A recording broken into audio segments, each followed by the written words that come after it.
19वां अध्याय एकादशी व्रत व द्वादशी व्रत।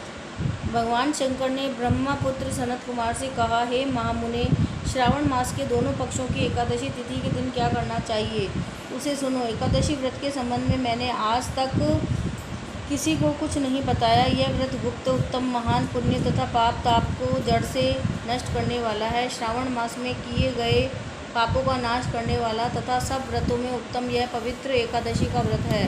दशमी के दिन प्रातः स्नान कर गुरुदेवों की आज्ञा से वेद वेत्ता, प्राण विज्ञाता, जितेंद्रिय ब्राह्मणों का पूजन करें। भगवान विष्णु का 16 उपचारों से पूजन करना चाहिए। उनसे प्रार्थना करें, हे पुंडरीकाक्ष, मैं दूसरे दिन आने वाली एकादशी का निराहार रहकर व्रत करना चाहता हूँ, आप मेरी रक्षा करें।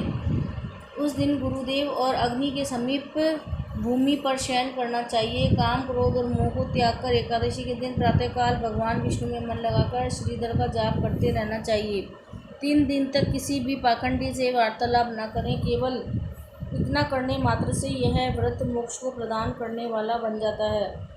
दोपहर के समय पंचगव्य लेकर नदी के जल में स्नान करना चाहिए। नदी न हो तो कुएं के जल में गंगा जल मिलाकर स्नान करना चाहिए। भगवान सूर्य को नमस्कार करके भगवान विष्णु की शरण में जाकर वर्ण के अनुसार सब कार्य करके अपने घर को वापस लौटना चाहिए। घर आने पर श्रद्धा तथा भक्ति पूर्वक भगवान विष्णु का अर्चन पुष्प, दीप, धूप आदि से करना चाहिए। रात को गीत वाद्य तथा कथा सुनते हुए जागरण करना चाहिए। फिर कलश स्थापन कर पंचरत्न और स्वर्ण को कलश में डालकर सफ़ेद चंदन से पूजा कर कलश को 2 सफ़ेद कपड़ों से ढक देना चाहिए। देवेश की प्रतिमा शंख चक्र गदा से युक्त कर उसकी पूजा करनी चाहिए। इसके बाद द्वादशी के दिन प्रातः आहनिक करके श्रीधर का जाप करना चाहिए। शंख चक्र गदा तथा पद्मधारी भगवान विष्णु की पूजा करके ब्राह्मण को सोने की दक्षिणा सहित कलश देना चाहिए। कलश के साथ मक्खन देना ना भूलें। भगवान श्रीधर आप पर प्रसन्न होकर मुझे लक्ष्मी प्रदान करें, इस प्रकार उच्चारण कर श्रेष्ठ वेद पाठी ब्राह्मणों को भोजन कराकर अपनी सामर्थ्य के अनुसार उन्हें दक्षिणा देकर विदा करना चाहिए। अपने नौकरों को भोजन कराकर गौ को भूसा देकर स्वयं बंधु बांधवों सहित भोजन करना चाहिए। इस प्रकार शुक्ल पक्ष और कृष्ण पक्ष दोनों तिथियों के व्रतों का विधान एक समान है। शुक्ल पक्ष में श्रीधर और कृष्ण पक्ष में भगवान विष्णु जनार्दन कहे गए हैं। अब मैं तुम्हें द्वादशी के दिन भगवान विष्णु के निमित्त पवित्रारोपण के संबंध में बताता हूँ।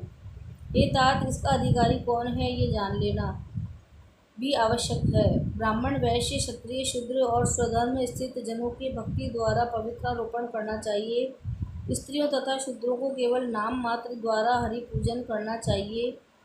सत्ययुग में मणि का, त्रेता युग में स्वर्ण का, द्वापर में रेशमी तथा कलयुग में सूत द्वारा पवित्रा का निर्माण करना चाहिए। सन्यासियों को मानसिक पवित्रारोपण करना चाहिए। पवित्रा को बांस के पात्र में रखकर उसे साफ वस्त्र से ढक देना चाहिए। भगवान श्रीधर के सम्मुख उसे रखकर कहना चाहिए, हे प्रभु, मैंने अपने क्रिया रूपार्थ पवित्रा को ढका है। हे देव, मेरे काम में विघ्न न हो। हे नाथ, आप मुझ पर दया करें, आपको मैं इस पवित्रा द्वारा प्रसन्न करना चाहता हूँ। हे देवेश, आज से लेकर वर्ष भर तक व्रत नाशक काम, क्रोध आदि न हो। आप तब तक मेरी सुरक्षा करें जब तक मेरा व्रत पूर्ण न हो। कलश पर बांस के पात्र में रखे पवित्रा की नम्रता पूर्वक इस प्रकार प्रार्थना करनी चाहिए, हे पवित्रा, 1 वर्ष तक के लिए अर्चन से प्रसन्न होकर आप विष्णु लोक से यहाँ आई हैं, अतः आपको नमस्कार है। हे देव, विष्णु तेज से उत्पन्न रमणीय तथा पाप नाशक सब इच्छाओं के प्रदाता आपके शरीर में पवित्रा को धारण करता हूँ। हे देवेश, हे पुराण पुरुषोत्तम, आप मेरे द्वारा आमंत्रित हैं, अतः आपका पूजन करता हूँ, आपको नमस्कार है। हे देव, कल प्रातःकाल आपके निमित्त इस पवित्रा को अर्पण करूँगा। इसके बाद पुष्पांजलि देकर रात्रि में जागरण करना चाहिए। एकादशी के दिन अधिवासन कर द्वादशी के सुबह पूजा करें। गंध, दूब, चावल तथा हाथ में पवित्रा को ग्रहण करें। हे देवेश, आपको नमस्कार है, इस पवित्रा को आप स्वीकार करें। 1 वर्ष तक पुण्य फलप्रद पवित्रा से निवेदन करें, आप मुझे पवित्र रखें। हे देव, आपके सुप्रसाद से मेरे जाने अनजाने जो पाप हुए हैं उन पापों से मैं पवित्र हो जाऊं।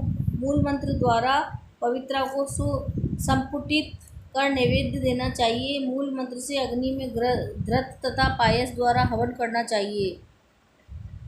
इसी मंत्र द्वारा पवित्रा को विसर्जन करके कहें, हे पवित्रे, 1 वर्ष तक किए मेरे अर्चन को सविधि परिपूर्ण करें। हे पवित्रे, विसर्जित हो विष्णु लोक को लौट जाओ।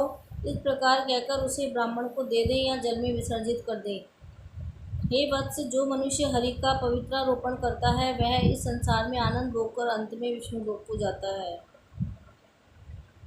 ओम नमः शिवाय, ओम नमः शिवाय, ओम नमः शिवाय, ओम नमः शिवाय, हर हर बोले नमः शिवाय।